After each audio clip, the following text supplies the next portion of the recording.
Welcome to PandaAudioBooks, the perfect place for a huge collection of fantasy novels. If you enjoy my content and want to support my work, a small contribution via PayPal is greatly appreciated.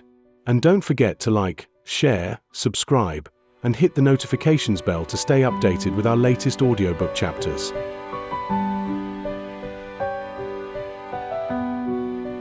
Chapter 56, Elder Brother Meng. Whether or not you want to trade, you will. When Meng Hao spoke, everything went quiet. Everyone's eyes focused on the iron spear sticking out of the ground. Xianxia laughed loudly, cupping hands in salute to Meng Hao. So, Elder Brother Meng is willing to part with his treasure. I, Qian, will not allow you to suffer a loss. He pulled out a bag of holding and tossed it to the ground. Here are 500 spirit stones.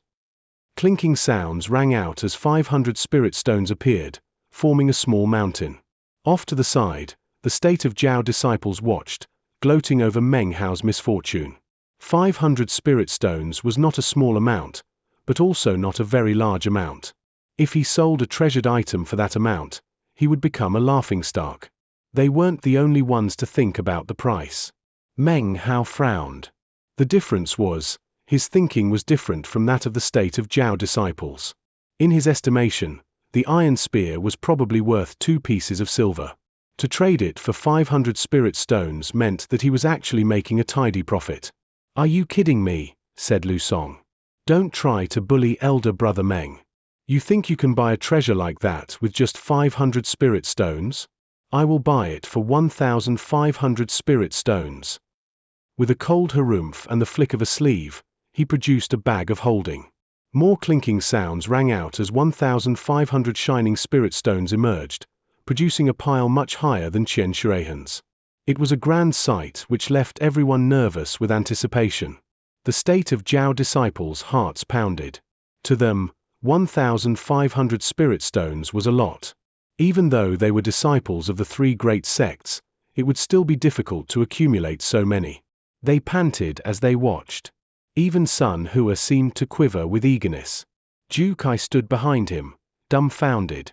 His admiration for Meng Hao grew even stronger, and he felt regret in his heart. He shouldn't have called out Meng Hao's name just now.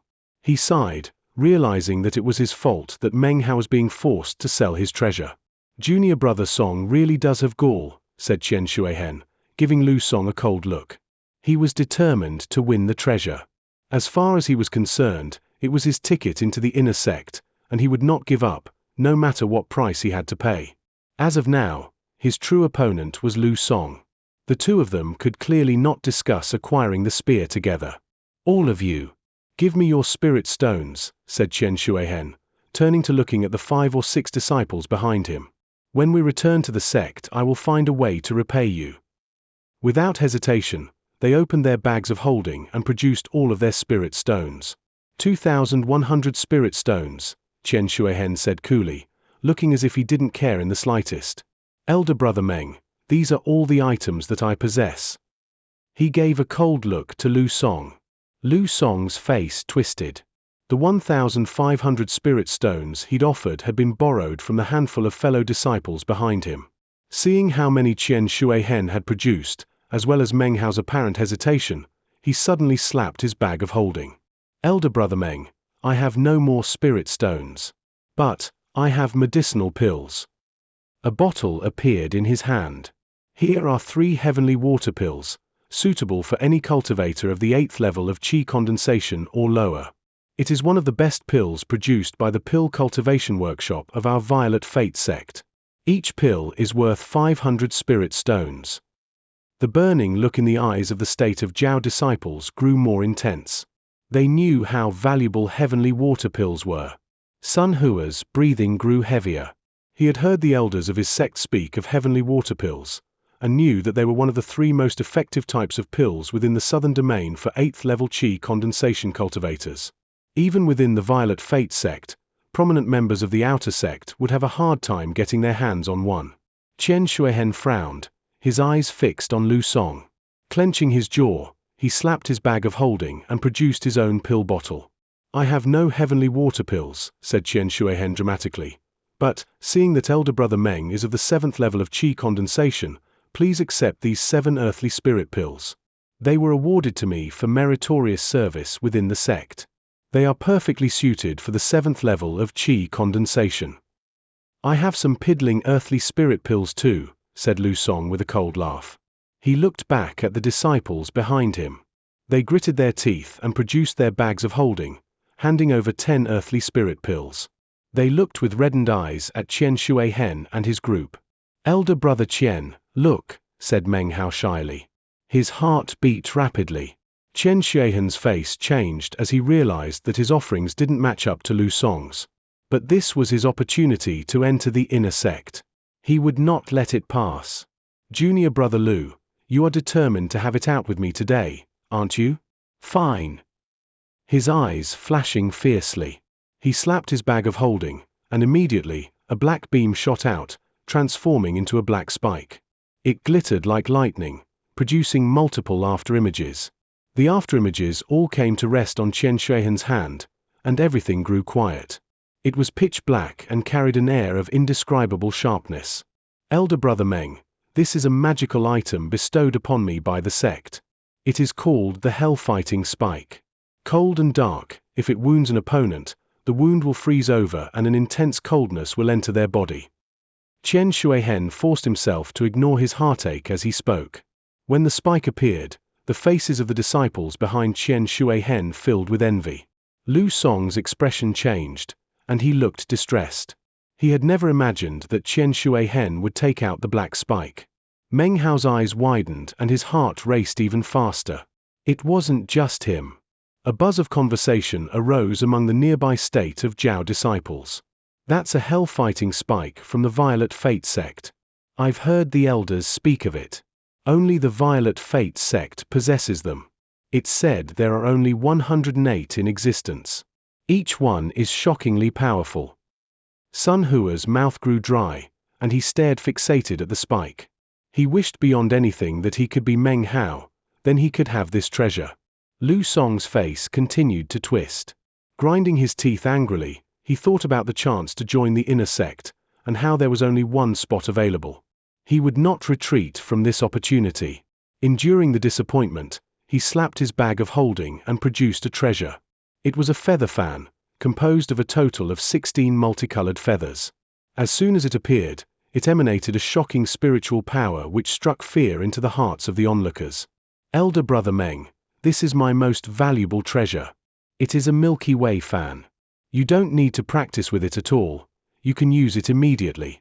It allows the user to soar, and can change size.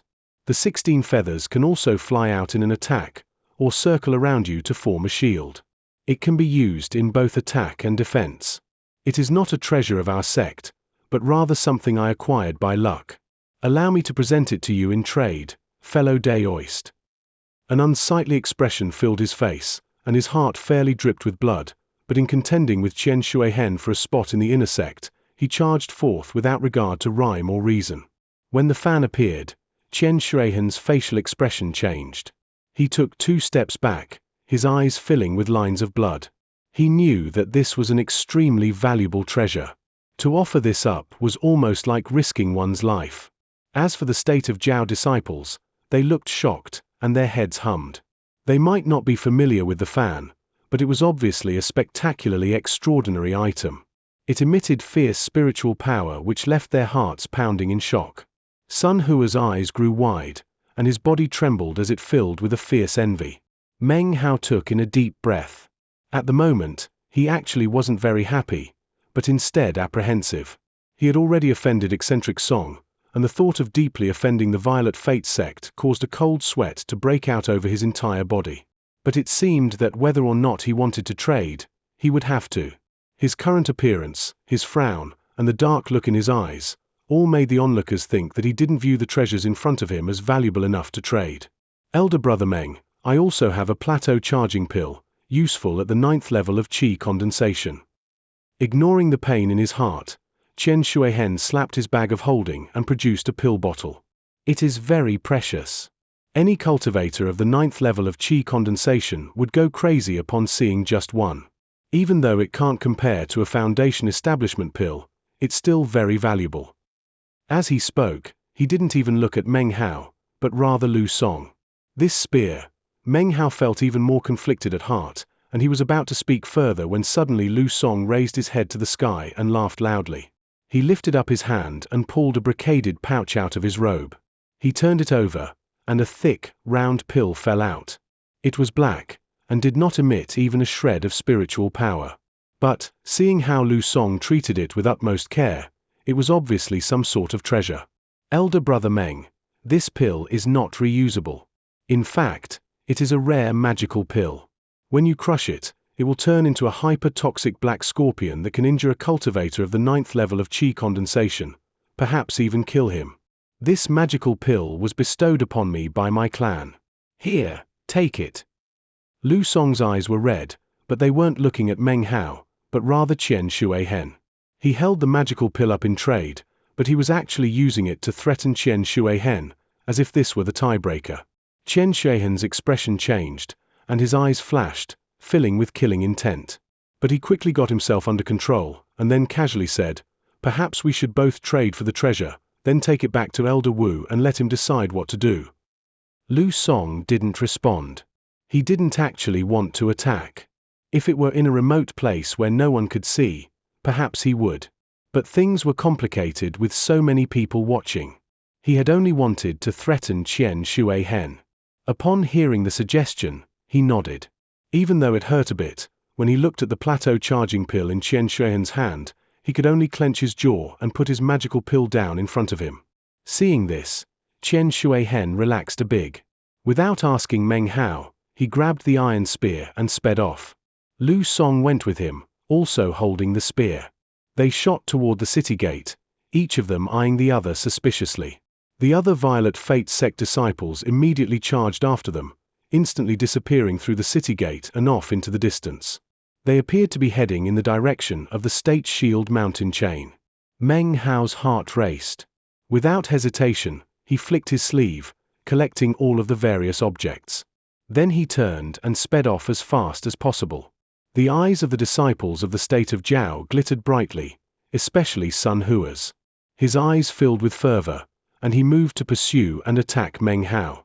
But Meng Hao waved his right hand and the fan flew out to land beneath his feet.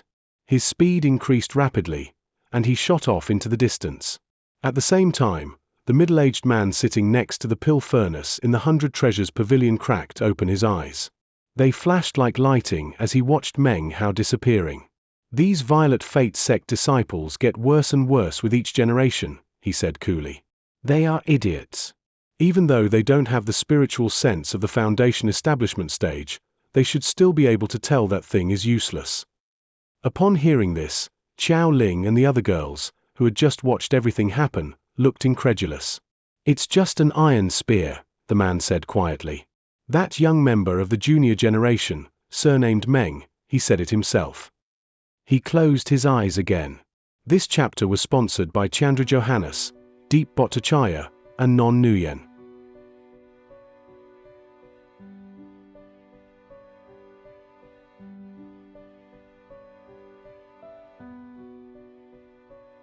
Chapter 57. Was it worth it? Meng Hao felt quite conflicted. He stood on the treasured fan he had just acquired, using as much spiritual power as he could muster to flee at top speed. He feared that if he was even the least bit slow, he would be attacked and robbed. "First I offended eccentric Song," sighed Meng Hao, "and then the Violet Fate sect.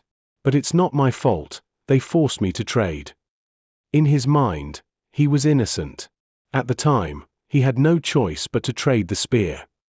Sighing repeatedly, he pushed himself to go faster, getting closer and closer to the State Shield mountain range. "I need to find a place to hide for a while. If someone catches up with me, I'll be in great danger," Meng Hao frowned. The power of the treasured fan faded, and he dropped to the ground, tucking the fan away and starting to run. "When will I be able to reach Foundation establishment? Then I'll be able to really fly." 2 days passed, during which time Meng Hao didn't rest at all. He just kept running, thinking about how he hadn't rested at all since Shangguan Xiu began to chase him on Mount Daking. But he had no choice. The thought of what would happen if he didn't was too ghastly to contemplate. Meanwhile, deep in the State Shield mountain chain, atop the plateau next to the treasure mountain, Wu Dingqiu held up a go piece, smiling broadly. After thinking for no less than 1 hour, he slowly put the piece onto the board. Eccentric Song's face was like iron. With a cold snort, he slammed a piece down onto the board. Eccentric Song, your cultivation base is so refined. You shouldn't allow yourself to be in such a mood. Wu Dingqiu stroked his beard and laughed. He looked as calm as a cool wind. Cultivators of our generation should be able to settle our qi and calm our minds. Even with mountains crumbling around us, our expressions shouldn't change. But look at you. Are you really so ill at ease because of some nobody from the junior generation? If our positions were switched, you would be the same, said Eccentric Song sourly. Absolutely not. If I, Wu, were in this position, I would only offer praise, and would certainly not feel anger. In the Violet Fate sect, we cultivate our disposition, and would not allow something like this to arouse our anger. No offense, Eccentric Song, but as far as this type of cultivation goes, you really have something to learn from the Violet Fate sect. Wu Dingqiu laughed, obviously quite pleased with himself. How about this, he continued. After we finish this game of Go, you can come with me to the Violet Fate sect. I will allow you to peruse our moral cultivation manual, and then you will understand what it means to settle the qi and calm the mind. Wu Dingqiu's smile was so wide that wrinkles appeared on his face. Eccentric Song harumphed, refusing to respond and simply looking off into the distance. Wu Dingqiu's smile grew stronger, and he too looked off into the distance. Shortly, 2 figures could be seen racing toward them through the forest. It was Xianxia and Lu Song. They gripped an iron spear between the two of them as they made a beeline for the plateau. They were followed by a small group of other Violet Fate sect disciples. Xianxia and Lu Song stepped foot onto the plateau and both began to speak at the same time. Greetings, Elder Wu. Disciple has accomplished the task. I have acquired the treasured item through trade. Greetings, Elder Wu. Fortunately, I have not failed in my mission. I was able to trade for the spear. Eccentric Song's face was grim as Wu Dingqiu's laughter rang out. Excellent. Good job, you two. He laughed. I will take it upon myself to promote both of you to the inner sect. You didn't cause any problems for that kid, did you? I am pleased to report that we made a fair trade, said Xianxia hastily. Next to him, Lu Song nodded fervently, looking excited. We didn't cause any problems for him. Eccentric Song, come, let's take a look at this treasured, divine spear. Wu Dingqiu laughed. He flicked his sleeve, and the iron spear flew toward him. The instant it touched his hand, Wu Dingqiu's expression changed. His eyes flashed as he examined the spear closer. Grim-faced Eccentric Song also took a close look, whereupon, his eyes began to shine. He stared open-mouthed, then suddenly smiled. Wu Dingqiu's expression grew more and more unsightly. No matter from which aspect he looked at the spear, it was ordinary in nature. Refusing to believe that it was true, he pointed the spear at a random demonic beast further down the mountain. The creature didn't even notice. The expression on his face was unsightly to the extreme. He slowly raised his head, looking coldly at Xianxia and Lu Song.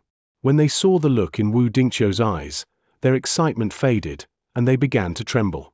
Blank expressions filled their eyes. What did you trade for this spear? Asked Wu Dingqiu, one word at a time. Looking nervous, Xianxia said, Disciple gave 2,000 spirit stones, 7 earthly spirit pills, one of the sect's hell-fighting spikes, and a plateau charging pill. Wu Dingqiu's face grew dark. Next, Lu Song spoke. Disciple gave 1,500 spirit stones, 3 heavenly spirit pills, a treasured fan, and a magical pill. Eccentric Song burst out laughing. It was the laughter of release, as if all of his pent-up depression from the past few days had suddenly disappeared. Wu Dingqiu was mad enough, but when he heard the price the 2 disciples had paid, along with Eccentric Song's peals of laughter, his rage exploded. He suddenly let out a furious roar. Good-for-nothing fools. This iron spear is a fake. It echoed out like thunder, shattering the go board. Cracks appeared on the surface of the mountain beneath his feet. Qian Shuihen and Lu Song tumbled to the ground, blood spraying out of their mouths. Their heads spun as Wu Dingqiu's single word echoed in their hearts. Fake. They were stunned. This word thundered out in all directions along with his roar, filling nearly half of the entire State Shield mountain range and reaching even Eastern Refinement City. It eventually reached the ears of Sun Hua, filling him with confusion. After a moment, his expression changed, and a look of shock filled his face. The spear was a fake. He looked at his companions, and looks of realization appeared on their faces as well. It couldn't be that the iron spear that was a fake, could it? Inside the 100 Treasures Pavilion, Xiaoling was in the midst of introducing a magical item to a cultivator when she heard the noise outside. Amazed, she thought back to Meng Hao's iron spear, and a strange look appeared on her face. Next to the pill furnace, the middle-aged man opened his eyes, and they flickered with a mocking expression. Without a word, he closed them again. Far away from the plateau in the State Shield Mountains, Meng Hao lowered his head and ran even faster. Eccentric songs splitting laughter undulated throughout the mountains. Wu Dingqiu's face couldn't look more horrible. He, an elder of the Violet Fate sect, had been hoodwinked by a cultivator of the Qi condensation stage. Even though it didn't directly involve him, he would definitely lose face when word spread. He wanted to track Meng Hao down immediately. He turned to look at Qian Shuihen and Lu Song, who stood there terrified. He was disgusted, but in his heart he sighed. These disciples had spent all their days within the sect, and didn't have any experience dealing with outsiders. They were flowers raised indoors, inexperienced and incapable of dealing with schemes. With a cold harumph, he tossed the iron spear to the ground and took a few steps forward, casting his senses about in search of Meng Hao. But then, eccentric Song stepped forward to block his way, laughing complacently. "Fellow Daoist Wu, please don't lose your temper," he said. "Your Violet Fate sect stresses the need to settle the qi and calm the mind, to cultivating one's disposition. Don't allow a small matter like this to arouse your ire. When it comes to this type of cultivation, you should really do a bit more research into your sect's moral cultivation manual." Eccentric Song laughed heartily. Earlier, he had been prevented from leaving no matter what he said, so of course now he would do the same thing to Wu Dingqiu. Wu Dingqiu's face grew dark, and he stared fixedly at eccentric Song. But he didn't say anything. "You broke the Go board, so now we can't finish," said eccentric Song with a smile. "How about this? You were going to take me to your Violet Fate sect, right? Well, let's go. We can chat and play Go for a few months." The depression had faded completely from his heart. Seeing Wu Dingqiu like this made him incredibly happy. As far as the treasures Meng Hao had taken, he didn't care anymore. What was most important to him was the look of outrage and insult on Wu Dingqiu's face.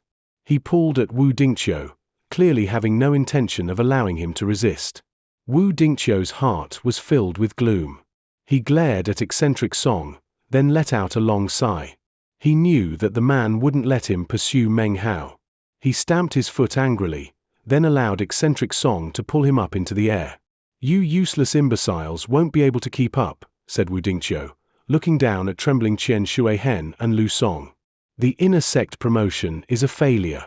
Return to the sect and immediately go into secluded meditation." The other disciples watched on, pale-faced. "Damn you, Meng Hao," said Lu Song, lowering his head, his face twisted with rage. "I will never forget this, you shameless bastard." He ground his teeth when he recalled Meng Hao's bashful expression, and it looked as if his eyes might erupt with flames. He had never met anyone so impudent in his entire life. The spear was obviously a fake. His face filled with pain when he thought of how much he had paid for it. When he thought about the lost chance to enter the inner sect, he was so angry that he almost spat up blood. "Shameless. Despicable," said Qian Shuihen, thinking about his precious items. He picked up the iron spear. "Meng Hao, you are a complete scoundrel." As he thought about the failure of the inner sect promotion, he really seemed about to go crazy. And then he thought about all the medicinal pills and magical items, and his hatred for Meng Hao ascended to skies. The two of them looked at each other, sharing a look of pain. "We will place this spear up inside the sect to remind us that we must kill Meng Hao."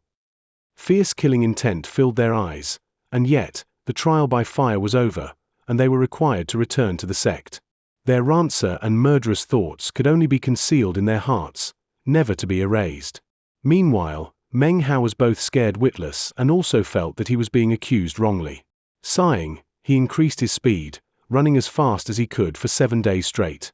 Eventually he found an immortal's cave in the deep mountains. Exhausted, he sat down cross-legged and began to meditate and do breathing exercises. Was it worth it? He sighed to himself. He was tired from the days of running, but had simply been too frightened of being caught. Now, he was on his last legs. 2 days later at dawn, he opened his eyes and began running again. For half a month, he didn't dare to let anyone see him. Finally, deep in the remote mountains, when he felt it was safe, he used a flying sword to carve out a cave, then sealed himself inside to meditate. Chapter 58. This is not its world. 2 months passed. Meng Hao sat cross-legged in the immortal's cave in the deep mountains. Suddenly, a thunderous noise rang out, sending the nearby animals scattering. The large stone slab he had sliced out to seal the cave suddenly shattered into pieces. Stone fragments showered out in all directions as Meng Hao emerged from the immortal's cave. His hair hung down like a cloak around his scholar's robe. His eyes glittered like lightning, and a shocking aura emanated from him, as well as a pleasant, fragrant aroma. A look of joy filled his face. After having been in secluded meditation for such a long time, he let out a laugh which echoed out and sent the wild beasts running. The 8th level of qi condensation, he said, his fists clenched. His eyes shone, which would have been even more obvious were it night time. The 2 months of meditation had begun with a sense of nervousness and imminent danger. Those feelings disappeared slowly as he practiced cultivation. He used over 10,000 spirit stones to duplicate medicinal pills, which he used in his meditation. He did not want to be in a position of danger ever again. He needed to become strong, so that he could surpass the people who threatened him. I need to become powerful. There is no other reason. I must become powerful. He stood outside of the immortal's cave, breathing the fresh mountain air, his eyes filled with resolve. He was a simple scholar, a student of Confucianism.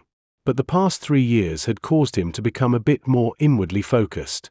After everything that he had experienced, his personality was very different than it had been. His stubbornness was now much more obvious. He had been stubborn in his refusal to give up even after failing in the imperial examinations. He had been stubborn in his struggles in the Reliance sect. He had been stubborn when he stood up to Wang Tengfei. And now he was stubborn in his hopes for the future. Becoming powerful is much the same as becoming rich. It is a dream that does not require a reason. If a reason is required, perhaps it is fear of being poor or weak. That is what Meng Hao believed. Life is an ever-burning flame, filled with exuberance. In life, one must be strong, and never lower one's head. He looked up into the sky, thinking about the Reliance sect. He thought about the arrogant conceit of the experts from the state of Zhao. He thought of the coldness of the people who had tried to kill him. He thought of the gaze of that middle-aged Dao protector who had stood next to Wang Tengfei that night. My mother and father disappeared when I was young. If I hadn't struggled to improve myself, I wouldn't have lived down to this day. Instead, I would have resigned myself to the hopelessness. If I hadn't struggled to grow stronger during my time in the Reliance sect, I would never have become a member of the inner sect. Stubborn insistence on self-improvement. That is my path into the future. He let out a very long breath. Then, he lifted his hand and flicked his sleeve. A black beam appeared which solidified into a black spike. Emanating a black glow, it shot toward a nearby boulder. A boom rang out, and the boulder, which was over 18 meters tall, collapsed into chunks, interspersed with pieces of black ice. They fell to the ground, emanating an intense coldness. With a look of satisfaction, Meng Hao waved his hand, and the black spike flew back to him. He moved his hand again, and this time a multicolored beam swirled around him. The 16-feathered fan appeared, flying back and forth as it followed the movements of his fingers. Suddenly, there was bang as the feathers separated. 16 beams of light circled around. The 16 feathers had become like flying swords, swift and fierce. They followed the movements of his hand, moving to spin rapidly around him, making an impenetrable shield, empowered by his spiritual power. Then the feathers reformed into a fan and settled onto his hand. It's too bad I didn't have enough spirit stones. The copper mirror really eats them up. Duplicating one earthly spirit pill required 100 spirit stones. Not a bad price. The heavenly spirit pill, useful upon reaching the 8th level of chi condensation, required 500. Just a bit too expensive. Thinking about spirit stones, he frowned.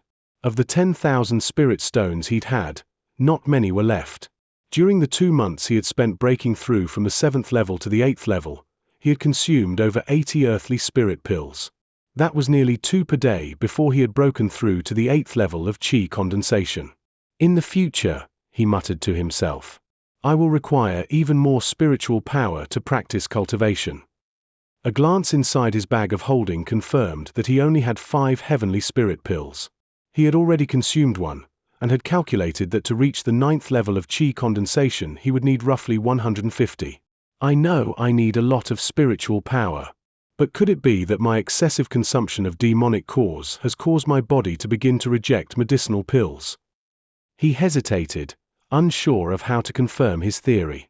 If he was right, then he might need even more heavenly spirit pills, or perhaps other types of medicinal pills.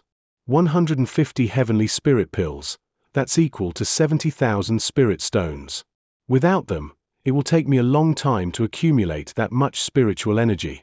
Plus, my latent talent is only ordinary, so that means it will take even longer. He sighed as he thought about the emptiness of his bag of holding. He had 3 more of the extraordinarily large spirit stones, but he didn't dare to use them. The more advanced he became in his cultivation, the more he realized how rash he had been to duplicate the wooden sword all those years ago. The large spirit stones were clearly extraordinarily special, otherwise he would not have been able to duplicate the Vorpal jade blood crystals. I won't use these large spirit stones unless it's absolutely necessary, he said resolutely. Maybe they will have some other use in the future. The fan beneath his feet began to shine brightly, and his body transformed into a ray of light which shot off into the distance. He was quiet as he traveled, circulating his spiritual energy. Eventually, the treasured fan began to fade and take on a more ordinary appearance. As he moved farther and farther away, he began to grow more at ease. After all these months, the Violet Fate sect disciples will surely have moved on. He was careful as he traveled, eventually emerging from the mountains. He looked off into the distance. If he was right, this area was close to the capital city of the state of Zhao. Once upon a time, he had yearned day and night to go to the capital city. This desire was second only to his dream of visiting the Great Tang in the Eastern Lands. He sighed emotionally as he thought of his 3 years of examinations, and 3 years of failures. He had never even made it to the final examinations in the capital city. Another 3 years had passed, and now he finally arrived, not as a scholar, but as a cultivator. As he approached the capital city, he stopped gliding and began to walk along the public road. He tied up his hair, and this, coupled with his scholar's robe, made him look just like the old scholar that he used to be. Although, while he had then been somewhat short, after years of cultivation, he was now tall and slender. His skin was still a bit dark, yet vigorous, emanating a strong air. He walked along absent-mindedly. It was March now, which was often a time for snowfall in the state of Zhao. As Meng Hao walked, the darkness of evening began to settle around him, and snowflakes began to slowly fall. Soon, the ground was covered with whiteness, like a feathered quilt. The wind blew snow onto Meng Hao's hair. It didn't melt, but rather began to collect together. Everything was still and quiet. As he grew closer and closer to the capital city, a horse-drawn carriage approached from behind him, speeding forward at top speed. It seemed whoever was inside was afraid the city gates would be closing soon. It passed Meng Hao, kicking up billows of snowflakes in its wake. As it passed, the wind blew open the carriage's curtain just a crack, revealing a young scholar reading some texts. Meng Hao looked at him calmly, recalling his own similar appearance years ago. As of now, Meng Hao was clearly about 20 years old. However, inside, he felt much older. He let out a light sigh. Up ahead, the carriage came to a stop, and the curtain lifted up. The young scholar looked back at him, then stepped down out of the carriage and saluted Meng Hao with clasped hands. Brother, are you going to Capital City for the imperial examinations? Meng Hao quickly returned the salute. Years ago I dreamed of doing so, but those dreams have long since faded. I just want to go take a look at the Tower of Tang. That's a pity, my brother, he said, looking regretful. Your bearing seems very refined. I thought perhaps we were fellow candidates. Are you sure you wish to give up on your aspirations to become an official? The young man appeared to be about the same age as Meng Hao. Meng Hao shook his head silently. Well, never mind, said the young scholar. He looked at Meng Hao's scholarly appearance and smiled warmly. It's starting to snow harder, and it will only become more difficult to travel along the road. If it gets too late, you won't be able to enter the city. Brother, why don't you join me in the carriage?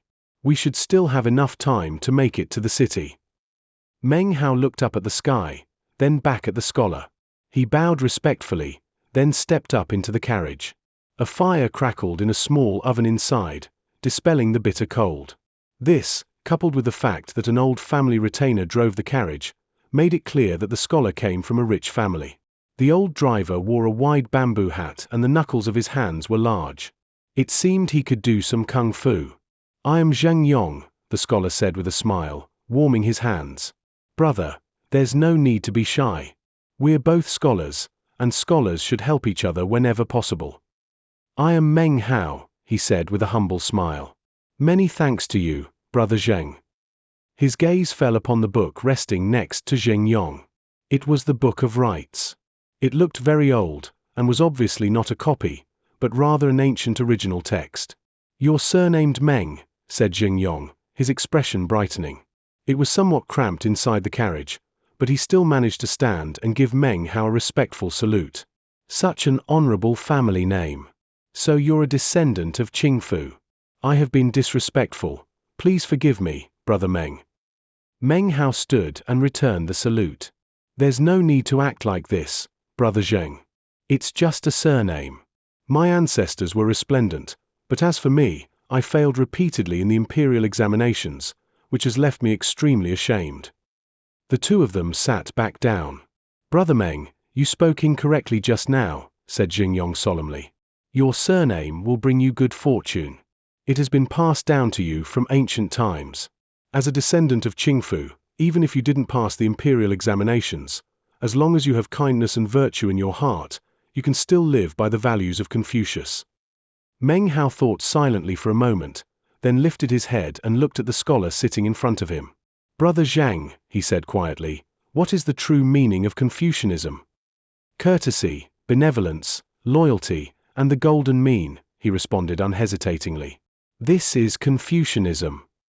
Meng Hao didn't respond. He looked out through the curtain at the snowflakes filling the air. After a while, he spoke again in a cool voice. What is the meaning of life? Life, said Xianxia, looking surprised. He hesitated for a while, not saying anything. The inside the carriage grew quiet, filled only with the sound of falling snow, which drifted in through the window. Meng Hao lifted up his hand and reached outside.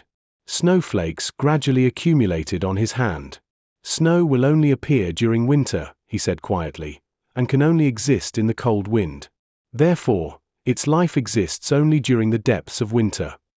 He pulled his hand back into the carriage and held it next to the copper oven. The snow began to melt, turning into water, which flowed through the creases of his palm. Snow can only live in the winter. When it nears a fire, it dies. That is its life. It may yearn for summer, but it can only desire it. In my hand, the snow becomes water, because this is not its world. He raised his hand back up and brushed the water off outside the window. There, beyond the vision of the young scholar, it once again became snow. Xianxia stared mutely, a deep look appearing in his eyes. Eventually, the carriage entered the city. Thank you for allowing me to accompany you, Brother Zheng, said Meng Hao coolly. I shall take my leave. He saluted politely, and stepped out of the carriage, then treaded across the snow-filled street. Yearning for summer, Xianxia murmured to himself, but only able to exist in the cold of winter. Only able to look off into the distance, That is snow. He watched Meng Hao disappearing into the distance. After a while, he got out of the cart and gave a deep bow in Meng Hao's direction. Snow began to cover him, but he knew that as soon as he re-entered the carriage, it would die. He would never forget what had just happened, and what he had just seen and heard. Years later, after he became a famous Confucian in the state of Zhao, he would think back to that windy, winter night when the snow slowly melted into water. And he would think of a scholar named Meng Hao.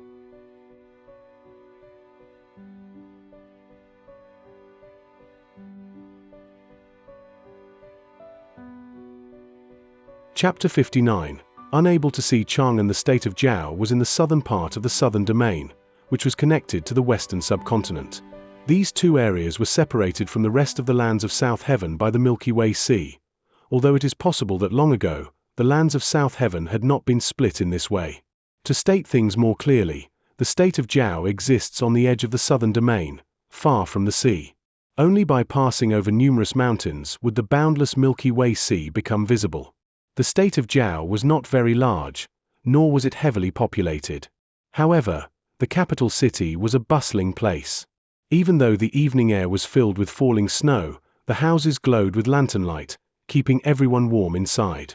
Anyone who didn't own a house, who walked about in the snowy night, would feel an indescribable loneliness. Meng Hao walked down the street beneath the darkening sky.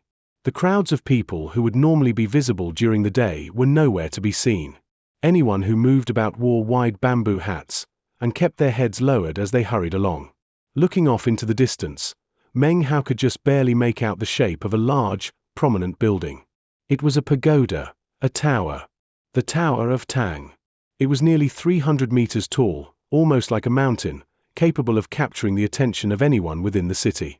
Snow surrounded it, but could not hide the evidence of the devoted care spent by the king of Zhao, the scholars, and the many other people who had constructed it. It faced the eastern lands, the Great Tang and Chang'an.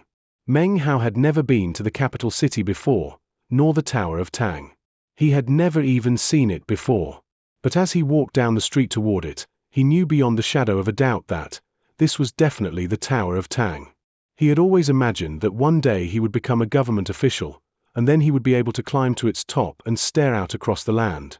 He looked at the Tower of Tang sitting there amidst the swirling snow. A long time passed. Before mother and father disappeared, he murmured to himself, a violet wind blew outside. People said it was an auspicious sign, and that a celestial being had appeared in the sky. He walked forward, staring at the Tower of Tang. He thought about everything that had happened that night. He would never be able to forget. That night, he lost his youth. From that night on, he would never again have a father and mother to rely on. That was when he began to grow strong.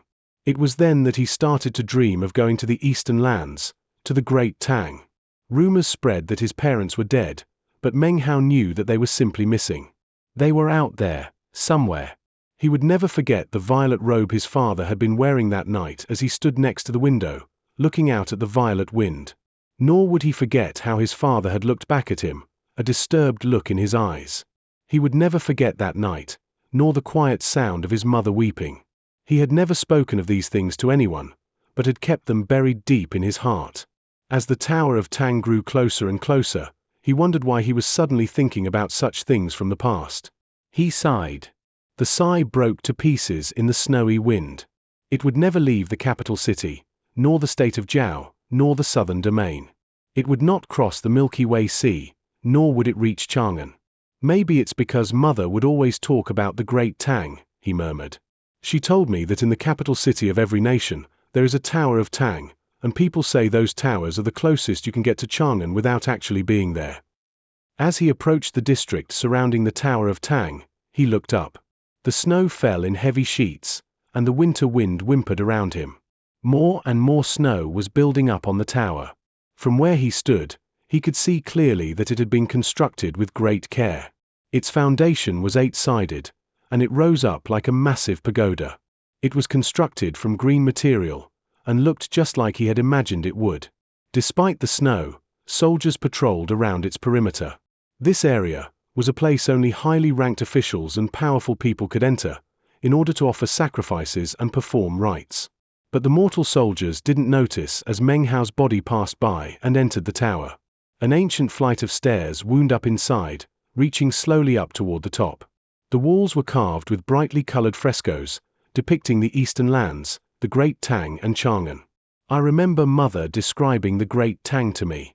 I was so small then, that I didn't really understand what she was talking about. But now that I think about it, the way she described the eastern lands, the Great Tang and Chang'an, it was as if she had seen them with her own eyes. If she hadn't, how could she have described everything in such detail? It was just like these carvings. He examined them as he ascended the stairs. Eventually he reached the top of the tower, and the end of the carvings. They had depicted life and culture, beautiful scenery, and countless amazing, legendary stories. It was all very moving and inspiring. Outside, the snow whistled about in the air, buffeted by strong winds. It lay thick on the top of the tower. Meng Hao took a deep breath and looked off into the distance. The only thing he could see was snow. He could not see the eastern lands, nor the Great Tang, nor Chang'an. "So you can't see Chang'an from here after all," he murmured quietly. He stood there quietly, wrapped up in countless thoughts. He was not a government official, here to offer sacrifices to the heavens. He was a cultivator of the 8th level of qi condensation. I walk a different path than before, but the direction is the same. The wind blew his hair about, and the snow stuck to him melting, as if it approved of his life, as if he too were snow. After a while, he sat down cross-legged and began to meditate quietly. During the night, the snow fell even harder. The lights shone within the houses of the capital city. From atop the Tower of Tang, everything grew pitch black and quiet. Within the quiet darkness, Meng Hao could see himself years ago, back in Xianxia County, amidst the snow. The snowy night slowly passed. At dawn, Meng Hao opened his eyes. It was hard to say whether he glanced at the rising sun, or if the rising sun glanced at him first. The city came to life with the dawn. Soon, the streets filled with throngs of people. Meng Hao watched the mortal world spread out before him. He observed silently, all the way until night fell. Another dawn broke. 1 day, 2 days, 3 days. For 7 days, Meng Hao gazed down on everything. At first, his eyes had seemed faint and weak, but then they grew bright, and finally, calm. Something had changed in his mind. He had achieved a state of enlightenment regarding life itself. At dawn on the 8th day, he looked down to see officials and soldiers arrive at the Tower of Tang to perform a rite. A middle-aged man stood there wearing a golden robe. Behind him were crowds of people, standing neatly in formation. He offered sacrifices to heaven and earth, as did many of the commoners throughout the city. Meng Hao stood as they began to bow to the heavens. He left the tower, avoiding their obeisance. Stepping onto the treasured fan, he soared forward, knowing that the time had come for him to leave. As he prepared to depart, he looked back toward the tower one more time. When he did, his eyes grew wide. He watched as the people kowtowed outside of the Tower of Tang, which then began to glow softly. It was a sparkling glow that the mortals could not see, but someone filled with spiritual energy could. The light shot upwards, sending the clouds roiling, whereupon a huge vortex appeared. This, also, was invisible to the eyes of the mortals, but not to Meng Hao. He could see the vortex clearly, and it caused him to suck in a breath. He looked shaken. Inside the vortex, he could see an endless field of bones and ruins, filled with a ghastly aura and a curling, black fog. He couldn't see very many clear details, but could sense a mysterious and gruesome air roiling out. His mind was shaken, especially when he noticed that within the black mist of the vortex was an enormous coffin. There, amidst the ruins, sitting cross-legged next to the coffin, was a shriveled corpse. It suddenly opened its eyes. They were as gray as ash, and within them 7 faint spots of light rotated about like stars. The corpse's vision shot out from within the vortex, straight onto Meng Hao. His heart trembled, and he involuntarily closed his eyes as he felt a stab of pain within them. It felt as if 7 stars were about to appear within his own pupils, the same as those within the ash-gray eyes. Suddenly, withered wrinkles began to appear across his body, and a terrible black mist began to seep out of his pores. Shocked, Meng Hao retreated at top speed. At the same time, the vortex was suddenly sucked up into the clouds. The crushing feeling he had experienced vanished, and everything went back to normal. It was as if what he had just seen had been a hallucination. And yet, his body was still withered, and faint wisps of death aura continued to seep out of him. His facial expression changed several times. He looked down at the Tower of Tang. The glow was no longer present, but the people continued to pay obeisance. His face grew dark, and without hesitation he pushed the treasured fan to its limits. His body turned into a stream of light and he disappeared into the distance. He soared out of the capital city, looking back toward the Tower of Tang several times. His eyes scanned the sky, and doubt began to rise up in his heart. It couldn't have been a hallucination. The Tower of Tang, what kind of place is it exactly? Originally I thought it was a mortal place, but that's obviously not true. What was that place within the vortex? The ruins, the death aura, all those bones. His scalp grew numb as he thought about the corpse he had seen amidst the ruins. Its eyes had been filled with callousness, grim and ghastly, especially the 7 stars within the pupils of its grey eyes. As he thought of this, his body grew cold and began to drip with sweat. And that coffin. Meng Hao took a deep breath, his eyes filled with fear. Who is inside that coffin, and why did it suddenly appear within the vortex? Why? Does it have something to do with the Tower of Tang? Does it have something to do with the Great Tang in the Eastern Lands? Meng Hao grew thoughtful, looking back yet again at the Tower of Tang. The sense of awe within him grew stronger. He breathed in deeply again, gliding forward a bit before dropping to the ground and running. He was starting to think that being stared at by the corpse within the vortex had been a catastrophe. This chapter was sponsored by Mitchell Kutchuk, Tu Ha, and Hein Horgeberg. Chapter 60. Undispellable Death Aura. The capital city drew further and further away. A long time passed, during which time Meng Hao pushed down the feeling of fear that quivered in his heart. He frowned, scanning his body. It had withered. While before he had been somewhat slim, he was now somewhat emaciated. That problem was secondary to what really alarmed Meng Hao. His body continuously emanated strands of black mist, as if it were burning. It continued to come out of him, no matter how much he tried to wave it away. It floated high up into the air, making it possible for anyone around to determine his location. My body stopped withering, but this weird black aura just won't stop. It's really making me stand out too much.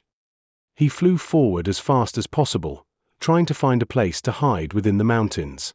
After the black mist finished dissipating, he would come out again. 2 hours later, he sat angrily in the remote mountains. After sealing himself up in an immortal's cave, he'd found out that the black mist could pass through some material objects. Damn it, how long will this mist last? He gnashed his teeth, not daring to stop anywhere. If he did, the mist would gather together above him and become easily visible. Anyone who saw it would definitely think there was some sort of treasured item nearby. Meng Hao frowned, pushing deeper into the mountains. He kept moving forward as fast as possible. When his spiritual energy ran out, he would consume a medicinal pill. It was only in this fashion that he could prevent the black aura from gathering together. It wasn't as easy to see when it was spread thin, although it still floated up visibly into the sky. 7 days passed. Meng Hao was frightened as well as exhausted, having had no chance to rest. The damnable mist was black during the day, then glowed white during the night. After the 7th day, he could tell that the amount of mist dissipating from his body had grown weaker. In his best estimation, it would take approximately 1 month for it to disperse completely. He didn't dare to stay in the mountains for too long, as he might attract attention. He wasn't sure whether or not the Violet Fate sect disciples had actually left. So, he had no choice but to just keep moving forward. On one particular day, he sat cross-legged on the treasured fan, soaring through a forest. Suddenly, he lifted his head up, his eyes flickering. He could see 4 shapes speeding in his direction from a distance away. With a frown, he stopped flying and dropped to the ground. He slapped his bag of holding and a flying sword appeared. It shot toward an old tree, chopping a hole in it into which Meng Hao entered. He had attempted this method before and found that the mist would not pass outside of the tree. However, After the space of about 10 breaths, the tree would wither up. He had done this several times in the past week in order to avoid the detection of other cultivators. Sitting inside the hole in the tree, he waited for the 4 people to go away. Unfortunately, instead of passing by, they stopped nearby and began to look around carefully. One of them was a young man in a violet robe. His face was expressionless as he leaped to the top of a tree, the power of his cultivation base radiating out. In his hand he held a white pearl. The black aura which had been emanating out from Meng Hao was instantly sucked into the white pearl, whereupon it began to turn black. Meng Hao's heart began to thump when he saw this. The group of people was made up of 3 men and 1 woman. The woman wore a long skirt and was rather beautiful. A mysterious look gleamed in her eyes, a look that others might describe as demonic. "Come to speak of it, it really is strange," she said. "This thick death aura has appeared a lot recently in the mountains." The 2 men standing next to her frowned as they gazed around the forest. "Regardless of what's causing it, we should leave once we finish absorbing the aura," said one of the men, sounding a bit nervous. "Whatever is causing it is something very strange. It's probably better if we don't find out what it is." "What are you afraid of?" said the woman with a smile. She gave a charming look to the violet-robed young man, her eyes shining with charm. "With elder brother Yang here, we're safe from any danger. He's an inner sect disciple of the 8th level of Qi condensation. He can prevent any disasters from occurring. And who knows, maybe we might even have a bit of good fortune." The young man with the pearl was of the 8th level of Qi condensation, and was obviously the leader. The others were all at the 6th level. It didn't take very long for the pearl to absorb all of the black aura. The pearl itself was now pitch black, and didn't seem as if it could even absorb any more. Meng Hao sat there watching, lost in thought.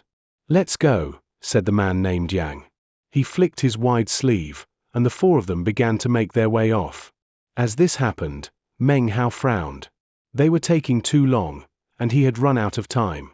The black aura was just now beginning to seep out from the top of the tree. As soon as it appeared, the man named Yang turned and looked at it, his eyes flashing. Meng Hao sighed, and then burst out from within the tree. He flicked his sleeve and sped off as fast as possible. His appearance surprised the 4 people, as did the black aura emanating from him. The man named Yang stared at him. "Fellow Daoist, please stay behind a moment," he called out. His hands flashed in incantation signs, and instantly, a black wind sprang up which formed into the shape of a hideous, grinning skull. It opened its jaw and shot toward Meng Hao. He had asked for Meng Hao to stop. But this skull carried the full power of his 8th level of Qi condensation. It moved as swift as lightning, with incredible power. At the same time, the 2 other men and the woman, their eyes glittering, attacked. 2 flying swords and a jade bracelet transformed into beams of light which shot straight toward Meng Hao. The woman's jade bracelet let out a buzzing sound as it flew through the air, expanding in size as it prepared to smash him. Meng Hao frowned. He hadn't been in a good mood before, having been frustrated to the extreme by the black aura. At the moment, these people had arisen a strong killing spirit within him. He let out a cold snort. His right hand lifted up, and a roaring flame python appeared, 20 or 30 meters long. It shot toward the 4 incoming magical items, radiating blistering heat. A boom shook the air. The jade bracelet shattered and the 2 flying swords melted away. The skull dissipated because of the collision. The flame python let out a wail and then vanished. 8th level of Qi condensation, said the woman. The 2 men next to her gasped, their expressions intent. The cultivator surnamed Yang took a step forward, staring at Meng Hao. "I am Yang Zigua, disciple of the Cold Wind sect," he said coolly, his eyes flashing like lightning. "Fellow Daoist, you don't need to be in such a hurry to leave. Could you please explain the thick death aura emanating from your body?" Meng Hao was at the 8th level of Qi condensation, but so was Yang Zigua, so he spoke in a voice as cold as ever. Meng Hao returned his cold stare, and didn't say anything. He slapped his bag of holding, and in a flash, the treasured fan appeared. He shot away at high speed. Yang Zigua looked at the fan in astonishment. A magic item which grants flight. He's not of the Foundation establishment stage, so he can only glide. He'll be back on the ground shortly, Xianxia's heart began to beat faster. The fan was a magical item that only disciples of the 9th level of qi condensation might get within his sect. With a cold harumph, he charged off in pursuit. The other three hesitated for a moment, then followed him. "Damn it," said Meng Hao, his eyes growing even colder. His opponent had seen the power of his cultivation base, as well as his use of magic, both of which were clearly warnings. And yet he still pursued. Meng Hao felt extremely annoyed. His hand moved in incantation patterns, and then he pointed back at the 4 pursuers. Instantly, 4 beams of light shot out, 4 of the feathers from the fan. They cut through the air like flying swords, heading straight for the 4 people behind him. Xianxia narrowed his eyes and smacked his bag of holding. A small wooden shield appeared, about the size of his palm. It quickly expanded to the size of a head as it flew forward to meet the feather. A violent boom sounded out as they slammed into each other. As for the other 3, looks of shock appeared on their faces and they scrambled to produce magical items. Amidst the ensuing explosions, they spat blood out from their mouths and retreated, looking terrified. Those 3 feathers weren't damaged at all. Meng Hao waved his finger, and they shot back toward Xianxia. Xianxia's face twisted and he opened his mouth with a howl. A green mist suddenly emitted from his pores, forming a dense fog which circulated around him, turning into a giant green skull. It flew directly toward the 3 incoming feathers. Banging sounds rang out, and the skull collapsed. The 3 feathers no longer glowed, and were now twisted and warped. They flew back to Meng Hao. "I'm warning you," said Meng Hao coldly, his eyes flashing, "if you keep pestering me." Without finishing his sentence, he turned and disappeared into the distance, his body transforming into a prismatic beam. Xianxia didn't pursue. He glared at Meng Hao's retreating form, his hands trembling slightly within his sleeves. Meng Hao was a stranger to him. And yet this stranger had just casually forced him to use a life-saving art. "That fan is not just a flight-bestowing treasure, but a powerful weapon," he said to himself, his heart pounding. He turned to look at his 3 bedraggled companions. "Have any of you heard of someone from the state of Jiao who is at the 8th level of qi condensation and has a treasured fan?" "Someone so young who is at the 8th level of qi condensation would surely have made a name for himself here," said one of the other Cold Wind sect disciples. "But I can't think of anyone among the 3 great sects who matches his description." "Who is he? He can't be a cultivator from the state of Jiao, can he?" Xianxia frowned, even more interested in Meng Hao's treasured fan. "Elder brother Yang," said the female disciple, sounding hesitant. "I remember someone mentioned a treasured fan about a month ago. It was elder brother Sun Hua from the Winding Stream sect. He said that some disciples from the Southern Domain's Violet Fate sect made a trade with a Reliance sect disciple named Meng Hao. One of the items was a feather fan." Xianxia looked shocked. He slapped his bag of holding, and a jade slip appeared in his hand. This was an item distributed to inner sect disciples. Inside was a depiction of Meng Hao, sealed with orders that anyone encountering him were to feel him out to get an idea of how strong he was. The orders were several months old, so Xianxia had mostly forgotten about them. Scanning the jade slip, he looked closely at the picture of Meng Hao's face and, sure enough, it was the same as the person he had just encountered. "So it's him," said Xianxia, his eyes gleaming. His mouth twisted into a cold smile. He was just about to say something when suddenly, the ground trembled and the sky above turned crimson. Something shocking was happening not too far away in the southern domain, and the side effects were spreading out to cover the entire area.